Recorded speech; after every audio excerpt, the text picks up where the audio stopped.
Live from the 607, it is the Ocho Duro Parlay Hour, where we're talking sports locally and nationally. Why don't you join in the conversation with the hashtag ODPH? Here we go.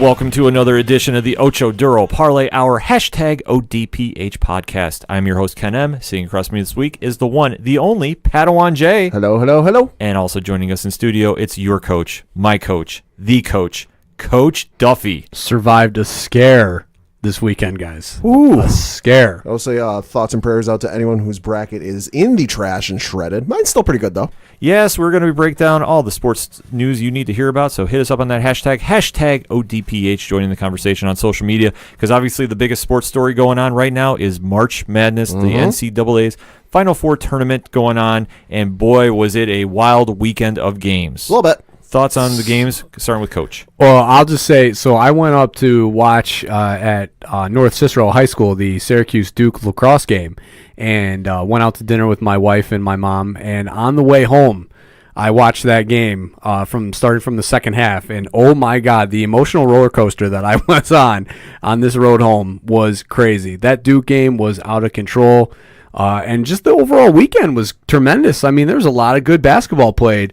Jay Morant climbed up the draft boards, if you ask me, probably solidified himself in the top three. Oh, without question. And, obviously the disappointment in Nevada, Ken. I mean, we can share our tears in that one. Yeah. I'll say just shout out to Tennessee blowing a 25-point lead and almost losing to Iowa and taking overtime to win. Yeah, there was so many highlights and lowlights, I guess, going on. I mean, for me, like I said, I rode with Nevada, and I stuck to my guns. Going into the tourney, I had the feeling they were going to do the whole Cinderella story. It was going to be the greatest thing ever, but the Gators had to be the Gators, and I can't be mad about that. Shout out to our listeners down in Gainesville. Florida just outplayed them that night. And, I mean, obviously, Nevada showed up a little bit because it was only a 9-point loss, but still, my bracket went up in smoke on that side of the fence. But going into it, though, you got to say, Michigan looked really good. So did Texas Tech. That whole bracket on that side, obviously with Nevada not getting there, it went up in smoke for me, but there's still some great matchups going on there. My takeaway was the number one seeds at halftime of their opening round games. Yeah. Each team was either within 5 or were trailing at halftime. Right. Which was wild. I mean, it's great to see that the level of competition, obviously now since UMBC last year, was able to beat Virginia now, so the 16 seeds really don't have the stigma anymore of who will do it. Right. So now it's almost like you have to watch these games because it's not just going to be a blowout. Obviously, each of the number one seeds from there on, after halftime made adjustments and blew them out. But it's like up until halftime, I mean, it was a nail biter in that Duke game. I was very uncomfortable. No, yeah, the Duke game was one of those ones where, Duke versus UCF, okay, on paper, I look at this, all right, Duke should steamroll them. So, the first half, for a large portion of the second half, I really didn't care about the game. I was at home doing other things, and then the notification came on my phone that they were whatever the point differential was. It was real close with 4 minutes left or something. I was like, all right, I put it on my phone and I started watching while I was playing some video games and stuff. And then it got closer and closer. I was like, all right, I got to pause this and actually watch the game live on my TV. This is wild. For being a Duke fan, Ken, I mean, you probably can relate. I mean, there's the 8-9 seeds scare me the most. Second round, I mean, Duke has had history of losing to 8 or 9 team. Especially because you look at it, it's a team with nothing to lose and everything to gain. Because whenever you have a 9 seed go up against a 2 seed, 1 seed, even a 3 seed, it's all right. Realistically, the only people picking us to win this are the people who want to win a chunk of money in Vegas, or the fans who root for our team and are filling out that one bracket that they got us going all the way. Anybody else, you're not going to give UCF a shot. So, like I said, it's a team with nothing to lose and everything to gain. I mean, I'll never forget J.J. Reich's senior year. That team with Sheldon Williams losing to LSU. Yeah. I mean, everybody was like, oh, this will be Duke's year. And then, so it just every year the 8 or 9 seeds scare me. The other thing that I'm taking away right now from this year is Florida State right now. Who are they? Yeah, what is going on with them? Say beating Murray State by a final score of 90-62, and then in the opening round beating Vermont 76-69. But that was a very close game. That Yeah. Vermont game was much closer than that score is leading off to be. And I mean, that game then against Murray State, absolute domination. So they go from playing a Duke team in the ACC championship and playing very well to then playing Vermont and regressing basically to where they were in the regular season, and then going out and dominating a very good Murray State team. I'll say it's very telling because I'm looking at the box score here. It's very telling when you have a team in the NCAA tournament where you start hitting a certain point and it's the better teams, it's the upper echelon of teams, if you will. It really says something when you got a team putting up 50 in the first half. Yeah. Oh, yeah. Yeah, I mean, it's the whole thing about the tourney is every game matters. It's one and done. And when the pressure's on, you see how teams react. I mean, look at how Gardner-Webb came out the gates against Virginia. Right. And everybody thought they were going to have another 16-1 upset. Yeah. Yeah. And then as you're progressing through the brackets, too, every game pretty much didn't really have like a dramatic moment until the second round. Right. At least in my opinion, because Yeah. the number one seeds came on and they made their right adjustments in the second half for each of their opening games. Right. And then as you start progressing in, I mean, I have to agree with you. The game of the weekend for me, and I'm not saying this because I'm a Duke fan, was Duke Central Florida. Well, yeah. I mean, absolutely. Central Florida with Taco Fall was playing fantastic. Something that I was seeing, and I know that they brought it up in the I don't know if they actually legitimately talked about it on the broadcast or not, but I mean, they were leaving Goldwire and Trey Jones wide open. Yeah. I mean, they weren't even Right. covering him. And what they were doing was that whoever was the 5 at the time, they were leaving him in the paint and just leaving Goldwire and Jones open and having everybody else play basically shut off on them, leaving, those two to shoot. And I know Trey hit a huge 3 to put Duke back up 2 with 3 minutes left to go midway through the second. Mm-hmm. But I mean, outside of that, they weren't hitting shots. I mean, I saw Trey Jones take 3 more threes and miss them. Yeah, they had an off night on that, and they're lucky that Zion and Barrett carried them. Well, Yeah. I mean, Trey Jones all year, he's a great point guard. He is not a great scoring point guard. Right. And obviously throughout the tournament now, I would legitimately look at running my defense the same way that they did. I mean, obviously not everybody has a 7'6" Right. monster in the Right. paint, but leaving Trey Jones obviously to me is the right answer. The blueprint is out there now. I'm not a basketball-minded aficionado. I can't break it down and say this is how you do it. But the blueprint is out there. You look at the game against UCF. You look at the game in the ACC tournament against North Carolina. The blueprint is out there how to beat them. You've had 2 games now within the span of 2 weeks where it's been 1-point wins for Duke, and the UNC game came down to a very bad shot. I mean, I get I'm not the greatest basketball. I'm no Michael Jordan or LeBron or Kobe when it comes to basketball, but the shot at the end of the Duke UNC game, even I wouldn't have taken. That was just a horrible shot. And then you just look at how Christ, I've been there before myself. You got a guy down low late in the game, can't put the ball in the basket from 6 inches out. So it comes down to just some missed shots. But defensively, the blueprint's there to beat Duke. It's just somebody's got to figure out the right code to crack it. I mean, they're still my favorite to win it right now. Oh, yeah. Zion alone right now showed enough to me that it's all right, even if you're taking away the paint from him, he's still going to finish. It doesn't matter what you do. No, Duke is so loaded, and we've talked about this all year. They're so loaded, they should win this outright with the amount of talent they have. Yeah. I mean, I know I just said that, yes, but I'm also very apprehensive because they don't shoot very well. No, they don't. Everything's driven inside. And that is a huge problem as you go on in the tournament that, if a team adjusts and continues to do this, they've got issues. Because Coach K, I don't know what it is, but he does not want to play anybody else off that bench. I mean, they ran big minutes, the big 4 there. Well, I think it's just all the strategy because obviously, with UCF, how they wanted to go about it, I thought was kind of an interesting play because, like you said, they really didn't go to their bench that often. And with Zion taking over and Barrett, coming up clutch at the end, and then obviously when the 7-footer for UCF fouled out. Right, that was huge. That was huge. The minute Yeah. that happened, I was like, Duke is going to win this. It's just they're more experienced in this big play atmosphere. Right. In my opinion. So when that happened, and you saw it especially on the last shot too, which had just rimmed out and nobody dunked it. It was just kind of like a layup finger roll. Yeah, and Let's say, Patrick Ewing. UCF is trying to get that shot in from 6 inches from the basket. I'm having flashbacks to Syracuse, UConn, 6 overtimes, and Paul Harris. I know it just reminds me of Patrick Ewing. Instantly, anytime somebody says finger roll around the rim missing, it instantly thinks of that. I think of that. I think of Tim Duncan in the NBA Finals against Miami, which like it just is like, why not dunk it? But it is what it is. I mean, in that moment, you can second guess everything. At the same time, though, I mean, obviously, if it falls in the game, that's a different rebound. Yeah, that's different. That's a whole nother play. So it's like that foul out was probably the make or break moment of the game. And I mean, now obviously looking forward, I listen. That first weekend was great.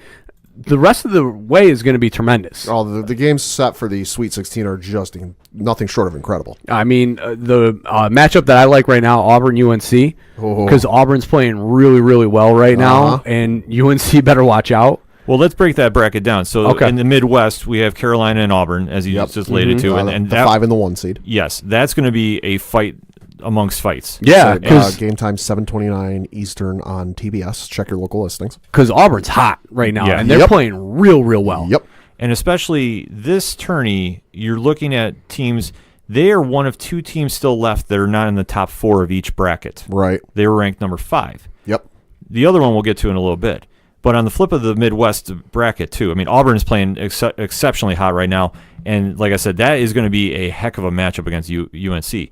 The winner of that faces Kentucky versus Houston. Oh, boy. And Houston is playing lights-out defense, which defense will win you championships in this kind of game atmosphere. And if they can slow down Kentucky, that is going to be a huge game as well. I think there's a real shot they can beat Kentucky just because, yes, I know Coach Calipari is still at the helm in Kentucky, and yes, he's very much in the Tom Izzo conversation of they just go to a different level in the tournament, but there's just something about this Kentucky team that it doesn't seem the same as in years past, where it's not like a certainty that, okay, they're going to win. They might run into some issues down the road in the tournament, but like right now, these early rounds, they're just going to roll. There's just the mystique isn't there. That's because they have seniors this year. Yes, that's true. That's the difference this year. It's a different look for Kentucky this year, but that's going to be a fun matchup. I mean, I like Houston and I like Carolina in that one. Yeah. Yeah, I'm going to go with my bracket. I'm going to go Kentucky and UNC. All right, so let's flip it to the South. Both of those games are on March 29th on TBS 2, starting at 7:29. So going to the South bracket, number 1 Virginia is facing number 12 Oregon. The sleeper came out of nowhere. Out of nowhere, got hot at the right time. Well, I'll tell you, everybody talked about that on the season the preview of the tournament, and everybody was like, this team's playing really well. But I was like, without Bull, they just aren't the same team. Right. They just tournament wise, they're not going to be able to pull it out. A 12 seed, tough bracket. All of a sudden, out of nowhere, winning games. I'll say something tells me the coach started putting the old papers up on the bulletin board because that first round game where they played number 5 Wisconsin, they won 72-54. I mean, they were the first 4 in. Yeah. Right. Until they made, or they were originally the first 4 out until they made that run in the Pac-12 tournament. Right. And then were the last 4 in. So, I mean, they're definitely peaking. So there's a chip on the shoulder. Well, that's what they need at this point, because if you can get hot at the right time, the same thing as you look at like the NHL playoffs. Right. You look at not so much the NBA playoffs, but you look at teams that they just get in and then they have to go in the long series. If you get hot at the right time late and you can carry that momentum, that's going to carry you very far. I'm thinking of the Colorado Rockies, and I think it was the 07 MLB playoffs where they won like 22 in a row to make it into the playoffs and then go on that run in the playoffs to make it to the World Series. I want to say I think yeah. so. No, it's similar to that where like they just got hot at the right time and they just went on an absolute run. It's the same thing. Oregon has that same look. Yeah, and I think they just want to do it without. They're tired of hearing the bull thing. They're tired of hearing it. Right, and they're in the same boat that we talked about earlier. They're a 12 seed facing a 1 seed. Realistically, the only people betting on them are the folks who want to make a good chunk of change, or the fans of Oregon. Like they're like, all right, nobody's going to believe in us. What do we got to lose? Well, they're playing with house money. Yeah, exactly. Yeah. That's the easiest thing because they're a 12 seed. They're not supposed to get this far. Right. I mean, if you want to get into the whole mathematical breakdown, quote unquote, yeah, they're not supposed to be here. I could definitely see them upsetting Virginia. Yeah, I could too. I'm not doubting it. If Virginia has played lights out defense to really win this game, in my opinion. Yeah. I mean, breaking it, like Oregon's playing very, very well, but Virginia, and I know obviously they still had the scare in the first round. The problem is Virginia's offense isn't great, but their defense is so good, and that's what they've hung their hats on as far as being one of the premier teams of the ACC. That I think it's just going to be too much for this Oregon team, so I'm still going to go with Virginia. It definitely could happen. And then the other side of that, the South bracket, you have Purdue, which I still called to get to the Final Four, and I'm still keeping my pick there. Boiler up. The Big Ten hates me. They hate me. Every year I trash on them, and every year they always they lose one game, and I pick them for some reason. I always pick them to lose at least midway through the second round, and every year a team makes it to the Sweet 16. It must be something to do with Notre Dame. I don't know what it is. It's got to be something. They hate me. I don't know if maybe I'm picking them, subconsciously, just I'm picking against the Big Ten just because. But yeah, every year I pick against them, and this happens. Purdue versus Tennessee. This one's going to be a fun matchup too. Tennessee is playing really good basketball right now. I mean, especially the battle between Iowa, which was going to be the game of the weekend, right, with the overtime until Duke UCF happened. This one, I'm sticking with Purdue. I have them going to the final game, and I'm sticking to my guns about that. This is going to be an interesting battle, though. This is not going to be an easy one for either team. No. I think this is going to be another late minute, whoever has the ball last possession wins. That's my guess for this one. Yeah, I'm going to go with Tennessee. And shout out to Schofield for sitting out that overtime game, too, knowing that he wasn't playing well and a guy was hot. Good for him to know the big picture there. No, I got to go with Tennessee just because a lot of good teams have at least one scare in the tournament, and then it kind of all right, it's a snap, like a bounce back. Yeah, snap back to reality. I think the Iowa game for Tennessee was their scare, and they might go the whole way. Who knows? This is why we play the games, but I can't see them losing against Purdue. Both these games are on the 28th, starting at 7:30 on TBS as well. I'm taking Purdue, and I'm taking Oregon in the upset for that one. Right, and I'm taking Purdue to win that bracket. I'm still riding with that.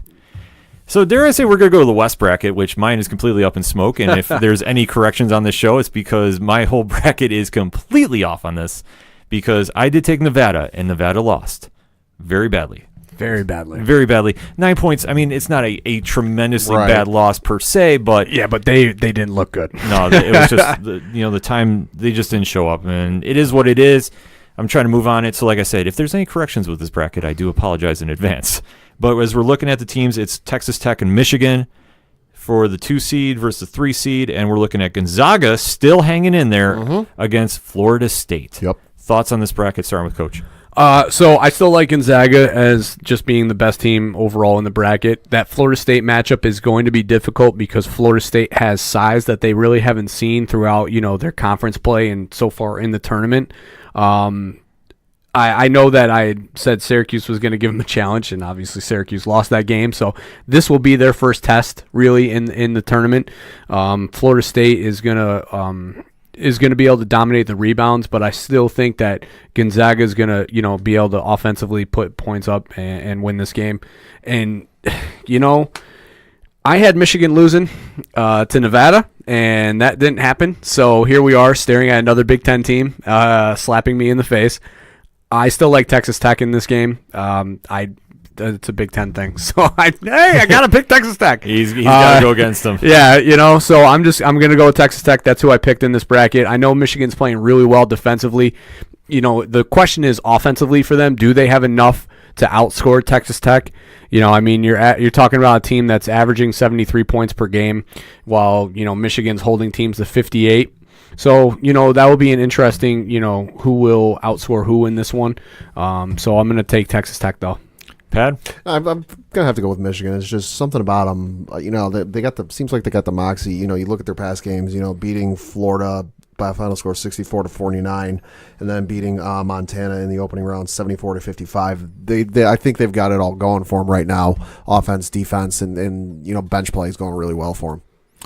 This one, like I say, my whole bracket is up in smoke on this one. So I'm going to take Texas Tech, and I'm going to take Florida State.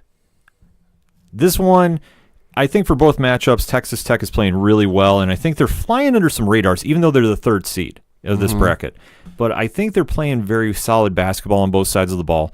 And for Michigan, if they get hot, they're going to get hot, and they're going to probably run away with this division. But I think Texas Tech can slow them down. Slow them down enough they can pull off the win. Yeah. And on the flip side, something about Florida State right now is just screaming they're going to pull it off. I know Gonzaga's the one. Gonzaga should beat them outright. But this is why they call it March Madness. This is why we play the games. Anything can happen on a given night. And I think this night on March 28th on CBS. This is going to be Florida State's night. Gonzaga, out of the 4 number 1 seeds, at least to me, seems like, the weakest of the 4. That, like, if one of them's going to get bounced first, it's going to be Gonzaga. They just have some weird karma in the tourney. For all the years they've had great teams, and they've had some great teams over the years. Yeah. It just, something happens. Like, I don't want to say they're cursed, because I think that's too extreme. But there's something, like, I don't know, it's just something that happens in the tourney, and they just have a bad game at the worst time. Yeah, right. It's like Peyton Manning before he finally won the Super Bowl. He would make the playoffs and he'd make a run, but then he wouldn't, beat Tom Brady or whoever it was to get to the Super Bowl. Right. So this one, like I said, my pick is going to be Florida State versus Texas Tech, and I'm going to take Texas Tech out of this bracket. Okay. Which I probably just jinxed all the teams involved, knowing how this bracket is gone. So I do apologize to that fan base in advance. Both these games are on CBS on the 28th, and we go to the last but certainly not the least bracket, the East, Duke, Virginia Tech, and then LSU versus Michigan State. Coach, what you feeling? So, I mean, Virginia Tech beat Duke this year. So that's, a tough matchup for Duke. That game obviously was without Zion. So I think now adding Zion back into the mix, I still think that they're going to run away with this game. I actually look for them to put a pounding on Virginia Tech. I think that game that they played at Blacksburg is going to be in the back of Duke's mind. I think it's going to be in the back of Zion's mind, and I think he's going to let that fuel him, and he's going to put up, one of those dominating performances like he's done all year. And, I mean, on the Michigan State LSU thing, lo and behold, another Big Ten team. And what did I do? I picked LSU. So I'm going to stick with my bracket, and I'm going to go with LSU. I know Michigan State has been playing very well. I mean, obviously, Izzo has this team firing on all cylinders right now. I mean, the fact that they were out-rebound by 10 going into halftime of the last game and then came out of halftime and had a plus 15, which means that they grabbed 25 more rebounds in the second half than they did in the first, shows that the team is prepared and listening to him.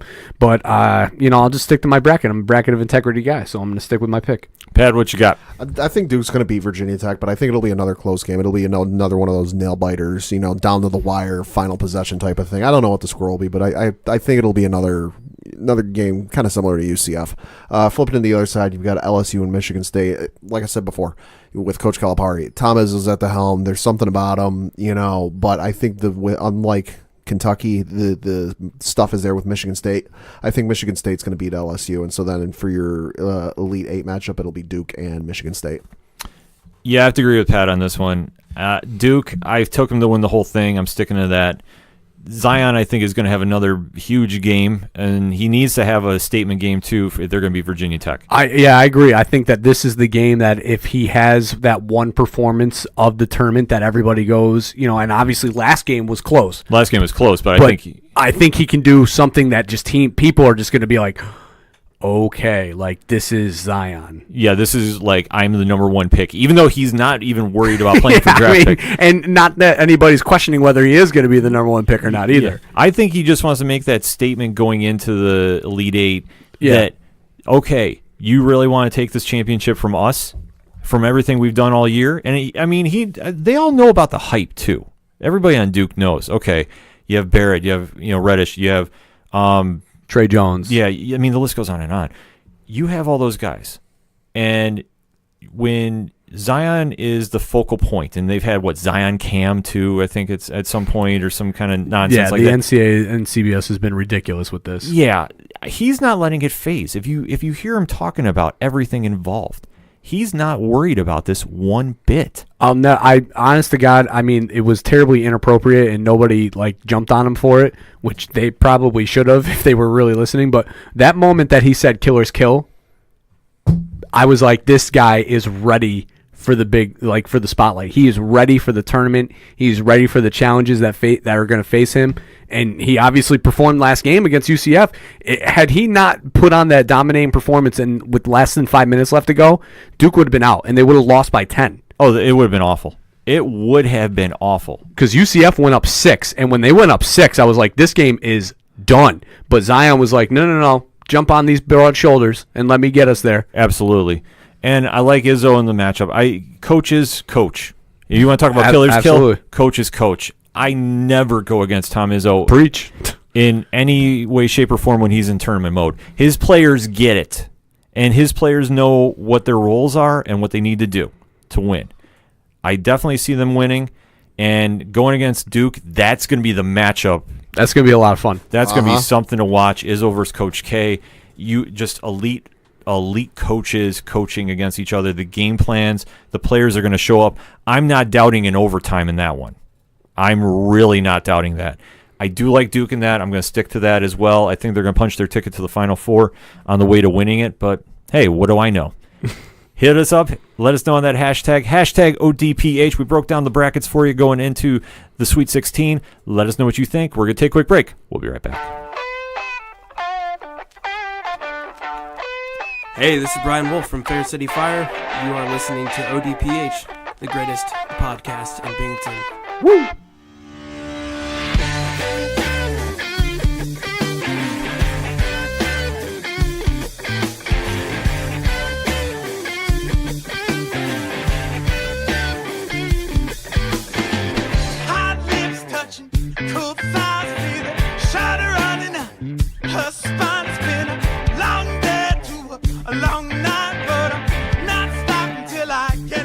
Coming back for segment number 2 on this edition of the ODPH podcast, and we got to talk a little UFC action. UFC Nashville was this past weekend. Ooh, was it ever? And there was one hell of a main event that we really, really, really want to break down. Holy cow. Favorite of the show, Anthony Showtime Pettis, defeated Stephen Wonderboy Thompson in a TKO in the second round. With, like, shot clock winding down, like 5 seconds left. Yeah, let's break this down because just the whole idea that Wonderboy was actually knocked out. Fill me in like I didn't know what happened, Ken. Oh, I will. Trust you. Anthony Showtime Pettis moved up to 170. He's always been typically known to fight at 155, where he's won championships, and he's dabbled into the featherweight division. So this was a huge step up for him. Stephen Thompson has always been a contender around the welterweight division in the UFC and the 170 division. He's had some epic battles against Tyron Woodley, amongst others. So this one we knew going into was going to be a striking fest. The first round was all Wonderboy, and I had scored 10-9 on my card, and it was definitely Wonderboy was throwing him off with the angles he was throwing his jab at. He was keeping Pettis off base. Pettis was really, I don't want to say like hugely struggling, but I think just trying to get the rhythm down because Wonderboy is just an elusive fighter due to his karate background. I think the only one that's currently in MMA that's a really, you can relate it to, it was Leo Machida in his heyday. Yeah. Machida has always been a huge karate guy. So going in with this, the second round, Pettis was getting kind of busted up. He was kind of coming back and working his angles. And then we get to the late seconds of the round. We'll say to the point where, last 10 seconds, the person with the 2 wooden blocks claps together. Hey, 10 seconds left. The graphics go away, and then, Showtime takes a bit of a step back, and Superman punches Stephen Thompson into night-night.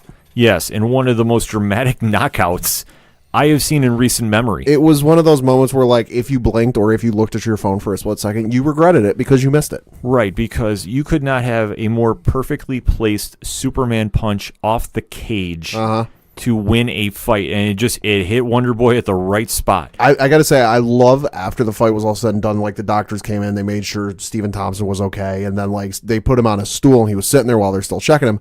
And Showtime came up to him and, was like, and they kind of high-fived each other. And, like, you didn't have to read lists, but, like, you could see the smile on Stephen Thompson's face, like, holy crap, I can't believe you did that. Yeah, it completely threw everybody off. Because this one we thought was going to be very highly contested, and it was going to be a strike fest. You knew nobody was going to go to the ground, per se. If anything, Showtime Pettis was going to try doing some submissions, but Wonderboy wanted to keep it on his feet.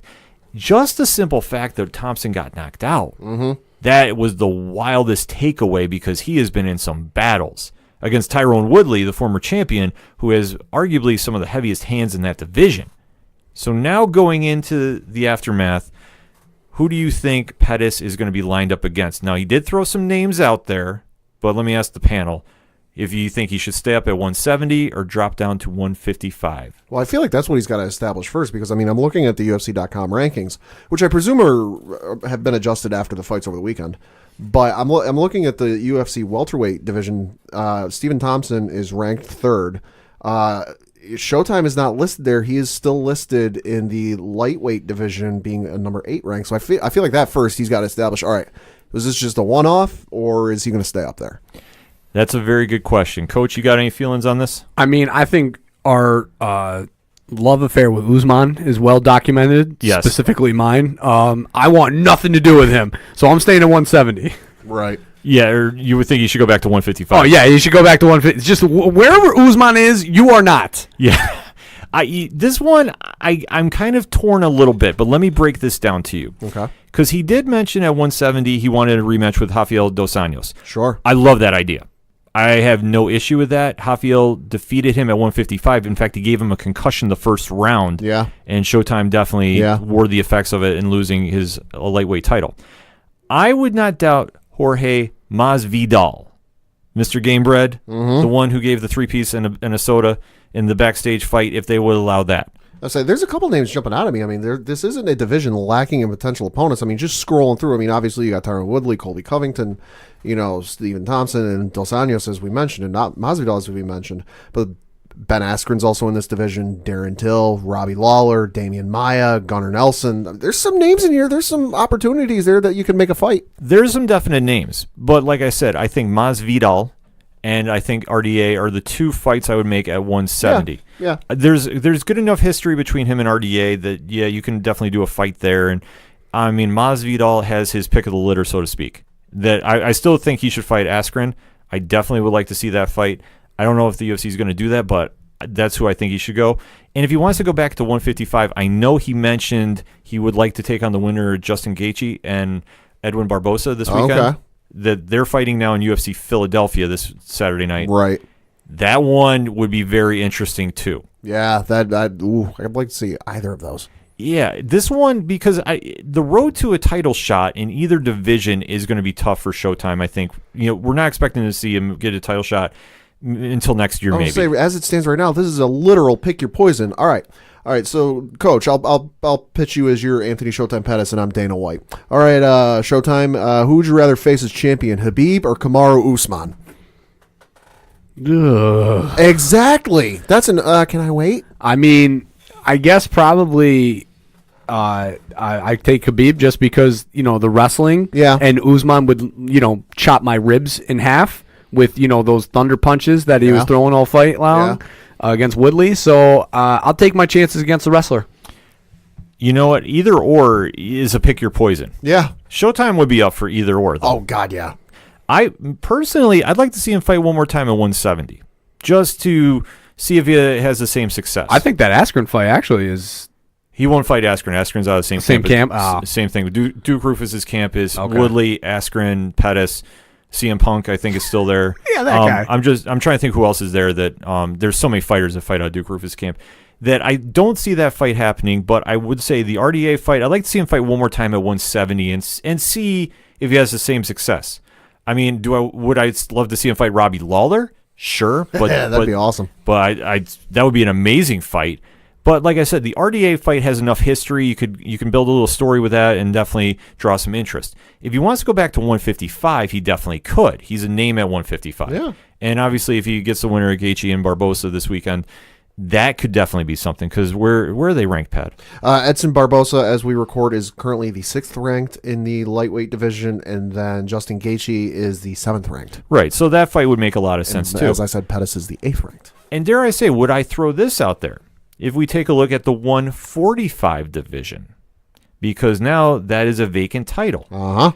I'm not saying you should, skip the line, but if they decide to put Showtime Pettis in there against maybe a Brian Ortega, sure, at 145, that's another fight you could go with because Pettis has a very well-known pedigree in the 155. He has dabbled in 145, as we said. I personally would like to see him fight Jose Aldo at 145 if he wants to go back down there. Because that's a fight that's always been long rumored, just never happened for whatever reason. Right. Either way, the door is now wide open for Showtime. And where he goes from here remains to be seen. I'll say it's one of those rare moments in sports where you have all the options in the world ahead of you and every reason to claim them. Yeah, and I think he can definitely take advantage of all of them. And going with Wonder Boy, I'm really not sure what direction I'd like to see him go with. I mean, obviously, he could stay at 170. Maybe he wants to think about moving up to 185. I don't know. I mean, there is kind of a little influx of, moving and shaking of the other divisions. So that could remain to be seen. Because like I said, he did take a punch, but I can definitely see him getting bounced back pretty soon after that. But getting back to Pettis, there was one name that decided to call him out over the weekend. and that was one Conor McGregor. Yep. Now, he did kind of throw a tweet, but one thing we've been noticing lately from McGregor's is he has been definitely throwing, ideas out to different fighters about possibly, fights down the road. Yeah. So this is nothing new, and obviously that fight would be very, very intriguing. Yeah. With Pettis and McGregor, and they've said they'll fight anywhere. They'll fight over in Ireland. They'll fight over in Vegas. They'll fight wherever they want to do the fight. But then, not even 48 hours after, we get a tweet from McGregor. Well, there's a bit of prelude up to this tweet because I guess Conor McGregor showed up on the Tonight Show with Jimmy Fallon, which of course is pre-taped, and this took place on Monday. And, of course, it's been a hot minute since Conor fought in the UFC, and so it was brought up, hey, when is your next fight in the UFC? And he said on the Tonight Show that that his camp and the UFC were negotiating for a potential return to the octagon in July, which if you read what Ariel Helwani and others in the MMA journalist community have said, they kind of said the same thing. They're like, all right, they're targeting something and it looks like it might be July. And then we fast forward to 1:18 in the morning on March 26th. Quote, hey guys, quick announcement. I've decided to retire from the sport formerly known as mixed martial art today. I wish all my old colleagues well going forward in competition. I now join my former partners on this venture, already in retirement. Proper pina coladas on me, fellas. Close quote. Coach, what is your take on this? I think that negotiations for whatever fight they were trying to get went south, and Conor was like, I'm going to take my ball and I'm going to go home. Let me just say, for me, this whole situation is weird, not because it was a tweet partially it was a tweet at 1:18 in the morning, but this was literally the first thing I saw when I got up this morning was like, I picked up my phone, first notification on there from ESPN, Conor McGregor tweets that he's retiring, and I'm like, wait, what? Yeah, this one came out of nowhere. Literally. Very literally. Because, as we said, McGregor has been taking shots of trying to book fights, whether it was with Donald Cowboy Cerrone. There's obviously the Nate Diaz fight that he's really wanted to have over the past few years. Right. That just not come to fruition for whatever reason. We'll say pretty much anyone that is currently an active fighter and within range of making weight and fighting him. He's called him out. Right. And obviously with this Pettis fight, as he requested for Saturday, as we're doing the timeline, so we get to Monday night, Tuesday morning rather, that he's now saying he wants to retire. And then Dana White's answer that he has come out with has been something along the lines of, Pat, you got it? No, yeah. So Brett Okamoto, who writes MMA for ESPN, actually texted Dana White super early this morning. And Dana White came back with, quote, he has the money to retire and his whiskey is killing it. It totally makes sense. If I was him, I would retire too. He's retiring from fighting, not from working. The whiskey will keep him busy, and I'm sure he has other things he's working on. He has been so fun to watch. He has accomplished incredible things in this sport. I am so happy for him, and I look forward to seeing him be as successful outside of the octagon as he was in it, close quote. I think that's very telling. Right. I think that's extremely telling. Because if I remember right, now this is not the first time Conor did this. Back in 2016, he said something to the effect of, thanks for all the cheddar. It's been fun. I'm retiring. And then, but after that happened, you didn't hear anything from Dana. Dana was kind of like radio silent for a couple of days before he kind of surfaced and like, all right, slow your roll. Right. I think there's some other circumstances going on back then. Yeah. If I'm not mistaken, because I'm blanking on the details why, but there was another circumstance that was going on. I believe he was in somebody's corner that was killed in an MMA fight. Yeah, that was outside the UFC. So yeah, I don't remember the exact details top of the head, but that being said, I think that was leading into that retirement at that time, quote unquote. Yeah. So now getting to this one, this has a very interesting feel to it because with Dana White being so very casual in his response to it, saying, that's okay if he's killing it. I completely understand why. I think there's a little more going on there than is revolving to the eyes in this humble ODPH opinion. I mean, because I think the biggest thing, if the rumors are true, and these are rumors, nothing has ever been said for fact, but the rumors we've heard from his negotiating for a potential fight is that he has wanted stock in the company, which is unheard of and unprecedented for a fighter to ask of in the UFC. Mm-hmm. I mean, there was a Facebook video or whatever that was just posted 2 days ago, him talking about getting ready to fight Khabib again. Right. This was literally 2 days ago. Right. So I mean, the only take I can get from this is, and this is my opinion about this, deal went south on whatever fight he wanted to make. Now, I'm going to go on the full guess that it was against Nate Diaz, and he's wanted to do that trilogy. Yeah, he's really wanted that one. So is Diaz. That's the big one. Oh, yeah, and I think that's the one Diaz is waiting to return for, too.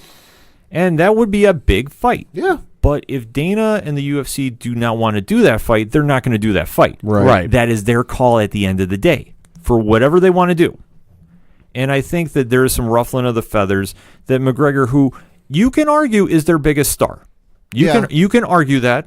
I mean, I would probably say, yes. I would probably say most charisma, and biggest draw. Yeah. I'd say right now. I mean, you can make that argument that if he is not getting this star treatment, then it seems like he's almost pulling the power play of, well, I'm going to leave. And the UFC is saying, you know what, if you want to, go. To me, it's not even, I don't even think it's a case of they're not giving him the fight he wants. I think they're willing to give him the fight he wants, and it's not a question of dollars because he's pulled in a stupid amount of money every time he fights from the gates and everything else. I think it's the intangibles and the stuff added on to the deals that we don't know about where, okay, I'll fight this guy at a date we figure out and for X amount of dollars, but I want A, B, and C. And the UFC is not comfortable with whatever he's asking for because in their mind they're not just thinking of the next fight or the next 6 months. They're thinking long term. And I get this feeling that the intangibles he's asking for, like I mentioned, the stock options and partial ownership of the company and this, that, and the other, that it's setting a precedent that it would be setting a precedent that Dana White and the owners are not comfortable with. Because if you do this for him and somebody else comes down the line who's as charismatic, as vocal, just draws a crowd like nobody else is, he is, if not more, they're going to want the same thing, if not more. Let me throw this out there because this is where I'm kind of leaning with this.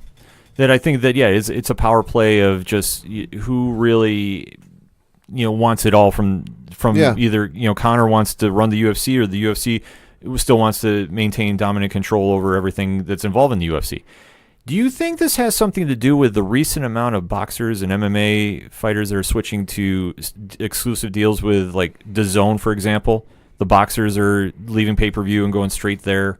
That maybe Conor is seeing this and thinking, maybe this might be something for me to do? I think boxing has a small part in it because you look at the way boxing is run where, they really get to kind of pick who they fight and pick who they go up against and set the dates and set the dollar amounts and this and that.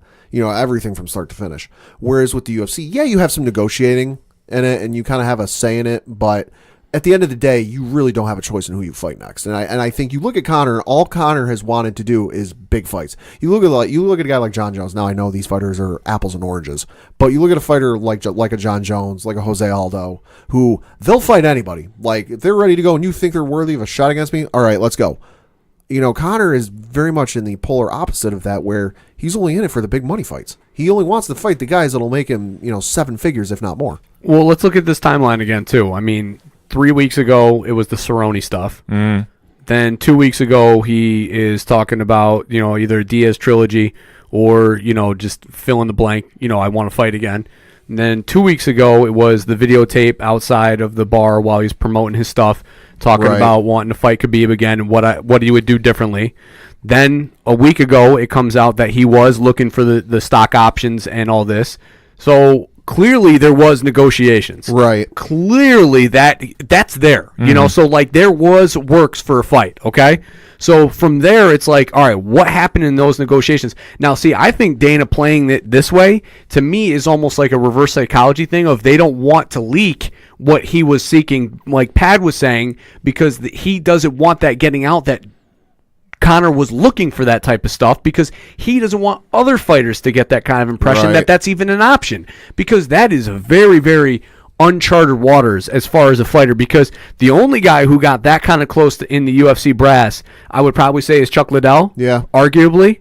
Maybe GSP. Maybe. GSP, if he tried it, and I don't know if he did, I don't know if he didn't, but GSP is in that conversation. Like, if he would have tried whatever Conor has been trying in negotiations, probably could have had that discussion. Well, I think of Liddell just because of the relationship that he had with White, which was it was well documented. Yeah, if there's any fighter that maybe did, because I mean, like I said, we don't know, but if there was one at the time, at that time period, sure, maybe. Yeah, so I think that just from a standpoint of, him negotiating that and even seeking it, not only, and so from a UFC standpoint, that's very, very scary, because the last thing that they need is to now give fighters stock options in the company of a company that's already public, that the last thing that they need to do is have anything happen where they lose controlling share or somebody else gets bought out. Big picture stuff.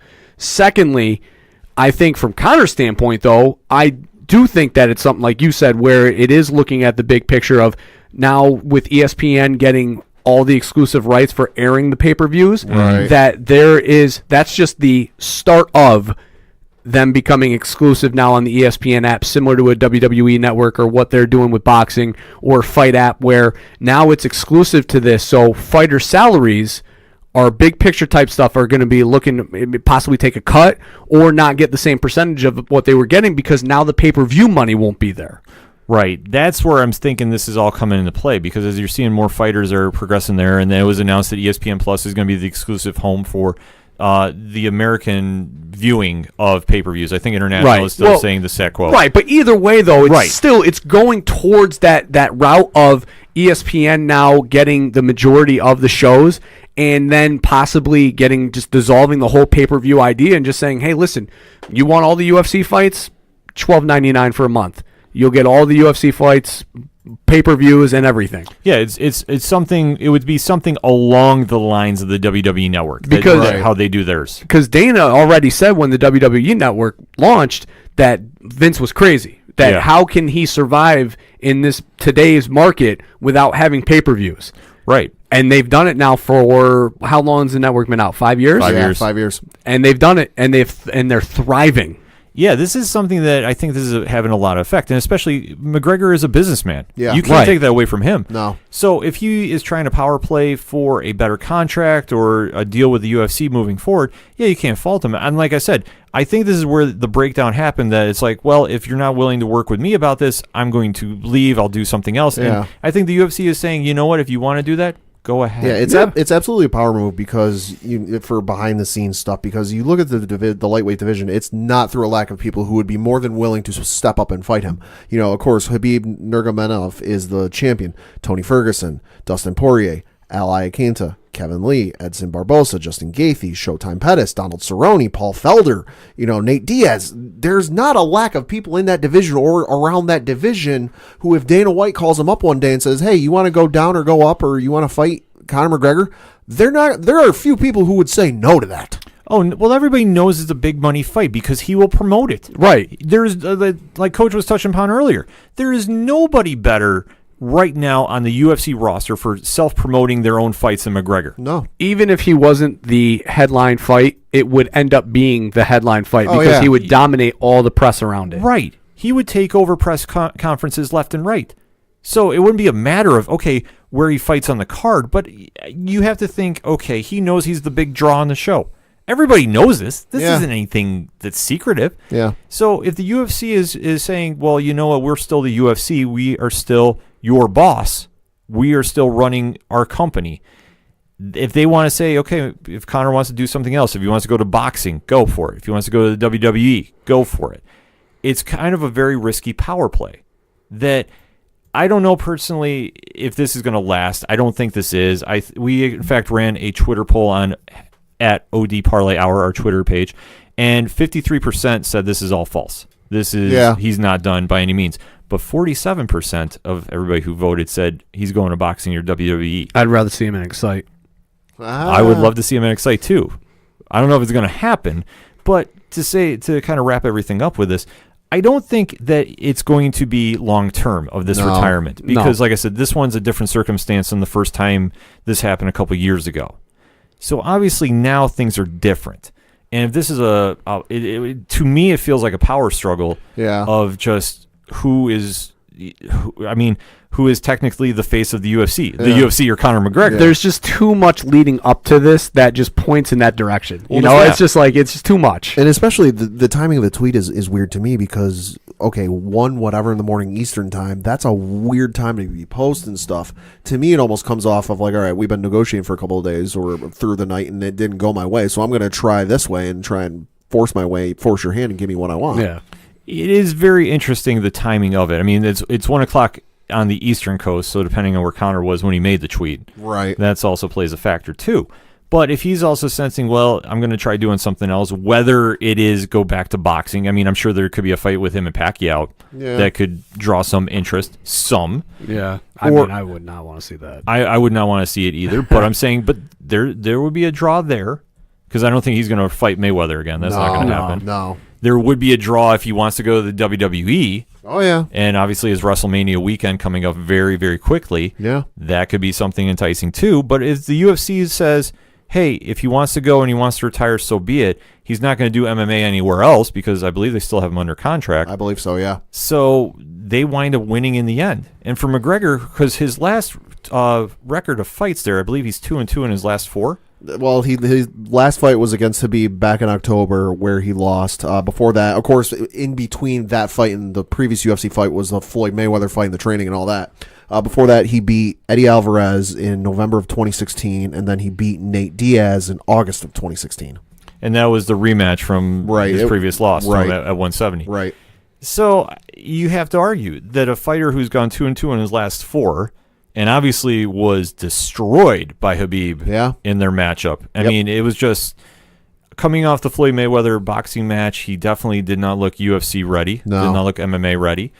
You can kind of factor that into. And if the UFC is saying, well, your star is slowly diminishing, which I don't think it is, but if that's how they feel about it, they're comfortable letting him go, which I just don't see happening. And I do see an 11th hour deal worked out that he's going to fight this summer. Yeah. He might not fight at International Fight Week in July, but I could see him fighting in like late August around Labor Day. I can see him fighting and I can see him coming back, but I don't think it's a UFC sees his star diminishing. I think it's the matter of we can't depend on you.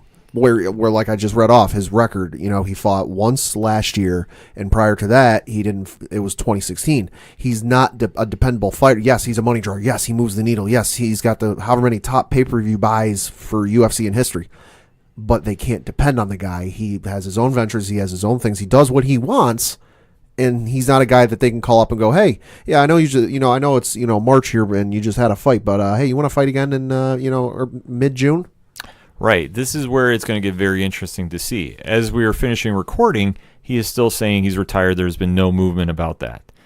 Overall, though, I think he winds up coming back at some point. That I think he's going to fight late this summer. I'll even go out on a limb, and I think he fights Nate Diaz. Oh boy, I think they make that fight. That fight sells itself. I see something like September time.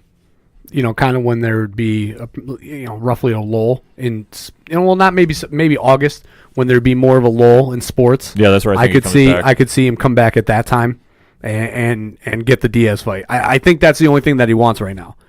It's the only thing that really makes sense, I guess. I mean, Cerrone's it's not going to happen because he's not going to be the main event, or he's not going to be in the top 10 in the top 5 fights of that night. So I think that's got to be Diaz if he gets anything. It would make a lot of sense there because, like we've gone over, Cerrone's tied up with a fight. He just signed to fight Ally Quinta, I believe, up in Ottawa. I could be wrong about the location. Kevin Lee is signed to fight somebody at 170. I'm blanking on who at this moment. Everybody that's in pretty much the top 10 of the lightweight division is booked up right now. Now, it's not to say they couldn't swap somebody out and plug McGregor in. But I guess where I would look at this is if the UFC wants him to come back, they obviously want to put him on a card. He's going to draw ratings. He's going to move the needle, however you want to define it. If you want to make it something more enticing to your ESPN Plus subscription buyers, put it on an ESPN Plus card. Put him on regular TV. Now, granted, it's different than pay-per-views. But if you really want to build up that star mystique again, because especially after his last fight against Habib, where he was just mauled. I mean, let's be honest. He should have lost in the second round. Yeah. If you want to put him back in there and put him against, if Cerrone wins, that would make sense. Yeah. Or if you want to do the free fight with him and Diaz on TV. I know it sounds wild. That sounds like UFC circa 2005. Right. But if you really want to entice people and really build up the McGregor star power again. Sure. Put it on TV like that. Yeah. Because I will tell you what, you will draw ratings. Yeah. You will draw interest. And if he has this great showing that he's committed to fight, because that's the one thing now we don't know. If his commitment to fight is there, he'll put on a show, win, lose, or draw. If he wins that fight, then he's got a little more stake to say, okay, get me into a more high-profile fight, even though I really don't know which one stands out right now because for either belt that he would go for, unless he wants to try dropping back to 145, but I don't see that happening. If he stays up at 170 or fights at 170 or he fights at 155, he's not going to get a title shot anytime soon. No.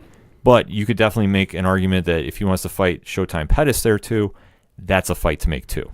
Will it be the main event? No, but I think right now with this standoff, you're not going to have him in the main event conversation anytime soon. So there'll have to be some consolidation either way moving forward with that. But let us know what you think. Hit us up on that hashtag ODPH. What is your thoughts on Conor McGregor's current situation? What did you think of Anthony Showtime Pettis' knockout on Saturday night? We want to know. We're going to take a quick break. We'll be right back.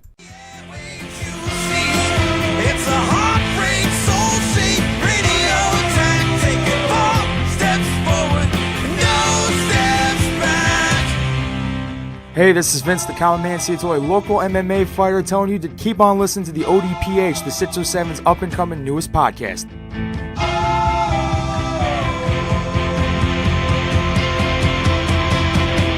We knew right where we'd be, floating on the airwaves you see. It's a heartbreak, soul-shaped radio attack, taking 4 steps forward and no steps back. We knew right where we'd be. Coming back for the final segment on this edition of the ODPH podcast. Pat, kicks off on that local minute. Of course, we got to talk local minute. We got to talk Binghamton Devils news. We won't talk about the recent stretch because it's been not good to say the least. No, it hasn't. I got deja vu right now. Yeah. Instead, we're going to look ahead to their future games. Of course, looking at this week, they've got a game this Wednesday, the 27th, against the Rockets. Game time of 7:30. Then Friday, March 29th, they've got a game against. Finally, they're back home against the Springfield Thunderbirds. Game time 7:05. And then Saturday, March 30th, they are right back at it at home against the Americans. Game time 7:05. More information, binghamtondevils.com. Of course, also got to talk a little Binghamton Rumble Ponies news. Of course, the season has not started, but it is right around the corner. Of course, they open the season in New Hampshire on April 4th. They make their home debut the week following against Erie. Game time 6:35. More information, binghamtonrumbleponies.com. BingRP.com, either or. You can definitely find out all you need to know about the Binghamton Rumble Ponies because it's baseball season in the 607. And we have to give a shout out to those Binghamton Bulldogs. They fought valiantly Saturday night, but unfortunately they were on the losing end against the Worcester 78s, losing 134-114 in their playoff bid. Brandon Alexander had 29 points. Chris Cartwright had 28. The Bulldogs finished out the 2018 season with a 22-6 record. Nothing to sneeze at. Back-to-back 20-win seasons, but unfortunately they are out of the playoffs, losing 134-114. But we have to give a shout-out to everybody involved with the Binghamton Bulldogs, Jimmy Evans and company. They have done an amazing job this season for year number 2. We cannot wait for Bulldog season to come back around next year. Honestly, if you haven't gone to a game, you got to get down there. It is a great time. Absolutely. We can't do enough justice for how great the time is down at the ABA watching the Bulldogs, and at the Dog Pound rather, watching the Bulldogs tear it up. And the biggest thing, it's good basketball. So if you have any hesitation or reservations about it, I'll be the first to say it's really good basketball. Oh, it's excellent basketball. We can't do enough justice about it. Check out BinghamtonBulldogs.com or their Facebook page for more information on events going on in the offseason, because there's going to be a lot happening, and we here at the ODPH cannot wait to see what's coming next season.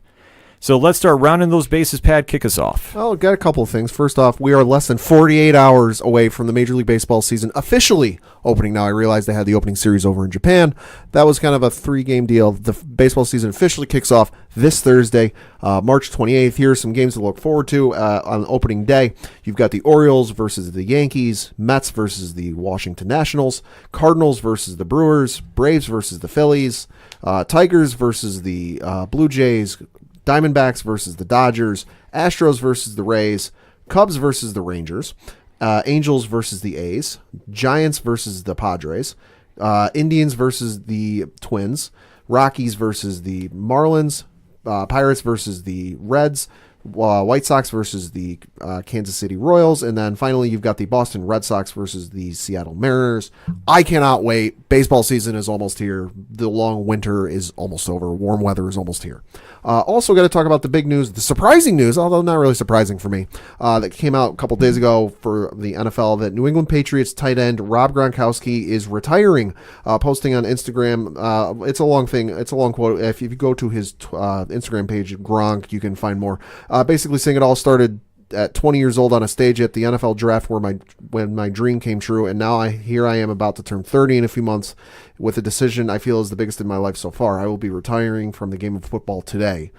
So, of course, finishing one of the most prolific tight ends of our generation, arguably one of the biggest in the last couple of decades, where he literally changed the position as we know it, finishing with a career total of 521 catches, just over 7,800 yards and 79 touchdowns, 3 Super Bowl championships, arguably going to be a Hall of Famer at some point. I'm not sure if it's going to be first ballot or when it is, but and I know a lot of people are kind of questioning this, but for me, when you have a position player who literally changed what the position was and what teams do with that position, Hall of Famer. You got to give the Devils their due. And you know me, I'm a Buffalo Bills fan, true and true, Bills Mafia, what's going on?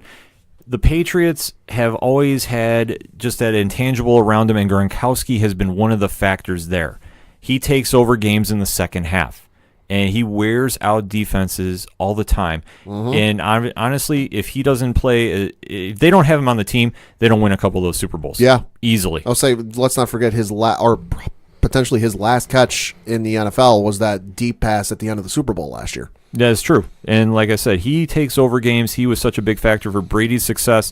We wish him well in his future endeavors, whatever that's going to be. I imagine we're going to see him somewhere very shortly. I don't know where. Obviously, he's got his future wide open. Right, and that's not without his agent saying, he could come back, he might come back. Well, who's to say?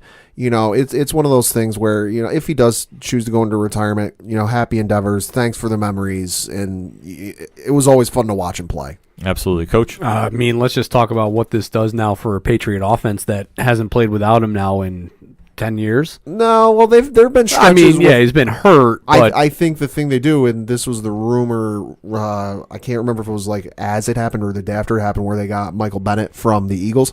I think you call up Martellus Bennett and see how serious he was about coming back, making a comeback, because there were rumors that he was thinking about coming back. Yeah, so, obviously not the same player as Gronk, though, so, that Patriot offense, it'll be interesting to see what they do without him now for an entire year versus, 4 or 5 games at a time. So, what a great player. Obviously, tremendous as far as a tight end that could catch, could run routes, along the long lines of guys like Tony Gonzalez, and a Jeremy Shockey type, that was just able to be outside the numbers and play as a wide receiver as well. So, his spirit will be missed, I guess, in the NFL, you can say. But, I definitely could see him ending up in the WWE or something like that. That would be a lot of fun. He's got the personality to do it. Just hopefully his back and elbow can hold up to take those bumps. Yeah, absolutely.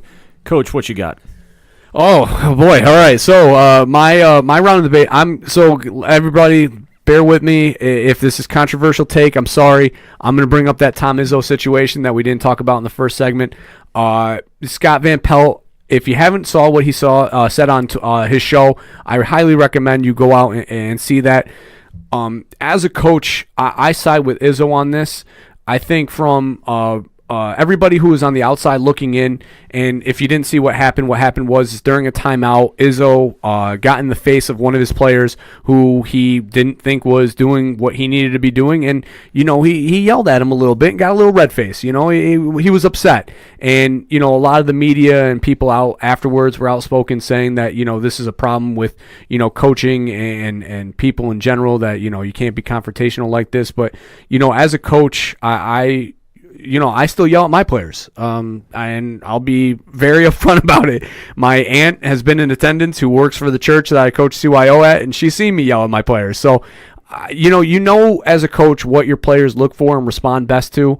And I think personally, Izzo, who has been in this kid's living room as far as recruiting him, who has been in the locker room with him, who has traveled with him, bus, plane, what have you, he knows what he needs to do to yield the response. And at the end of the day, did he yell at him? Yes. And the kid's better for it. And not to mention the fact that none of the players afterwards said that this is a problem.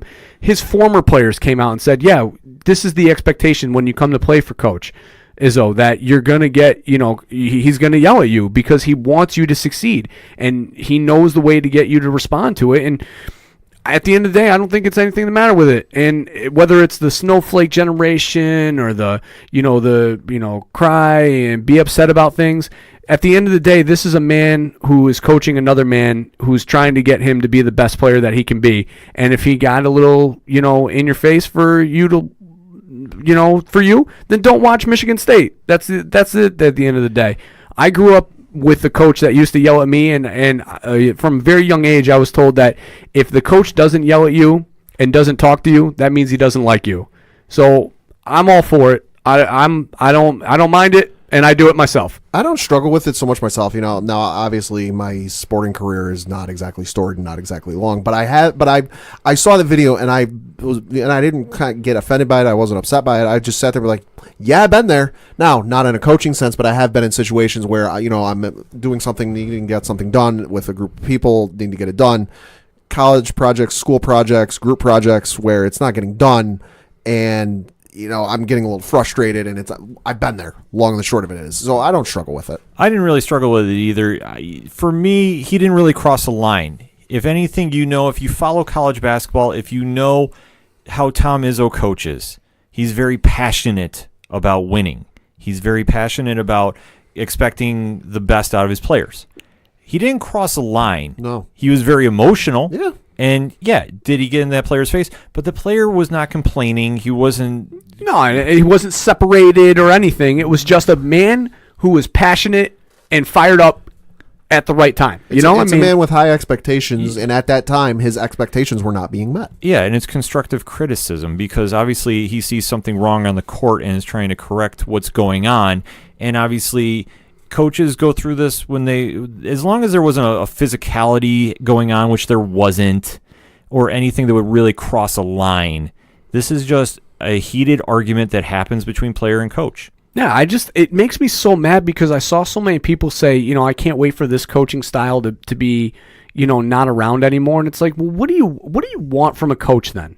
Yeah. What are you looking for? Because sitting here and just calling a timeout and just bringing everybody in, there's times for that where it's like, all right, guys, hey, let's take a deep breath. We're still in this game. We still got it. And then there's also the times where, you bring them over and they're not meeting expectations and you let them know that they're not meeting expectations.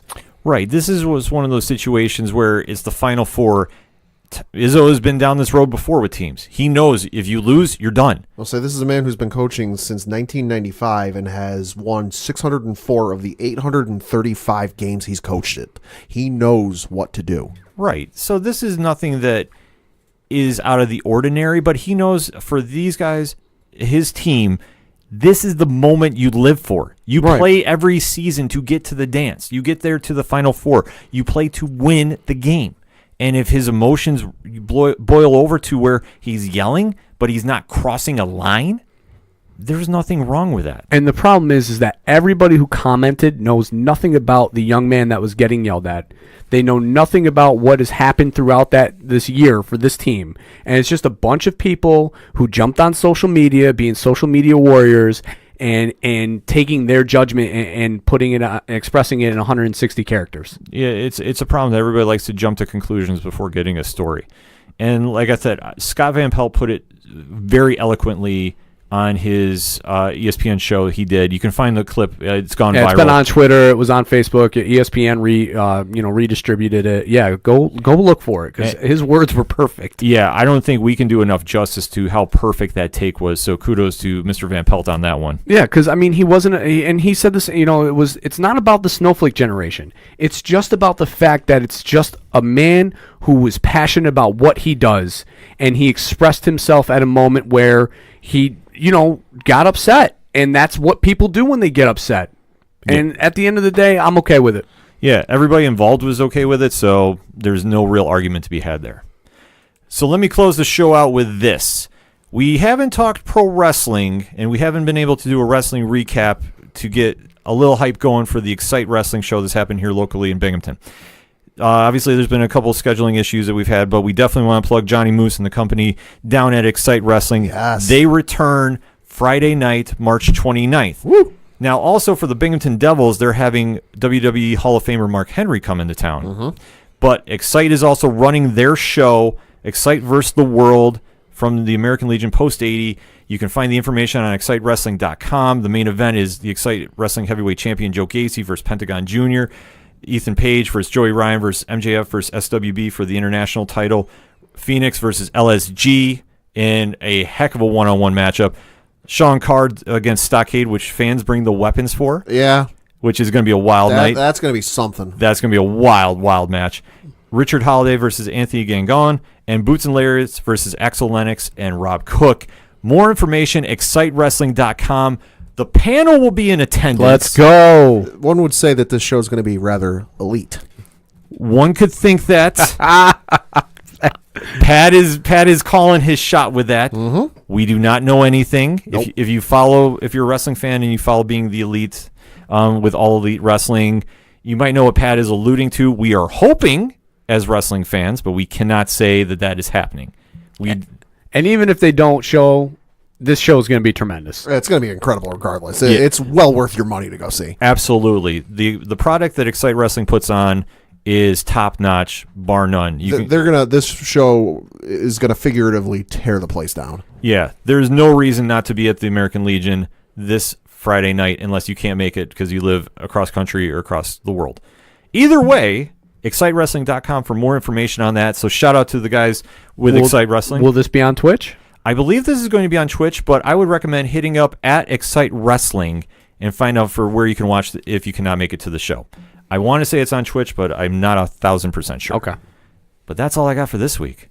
So for Padawan J, Thank you. for Coach Duffy, Good night, and don't get yelled at. remember to check out Parlay Points, our ODPH complimentary blog. Nostradamus Eddie is going to be talking about some Major League Baseball opening day tip-off, so make sure to read that.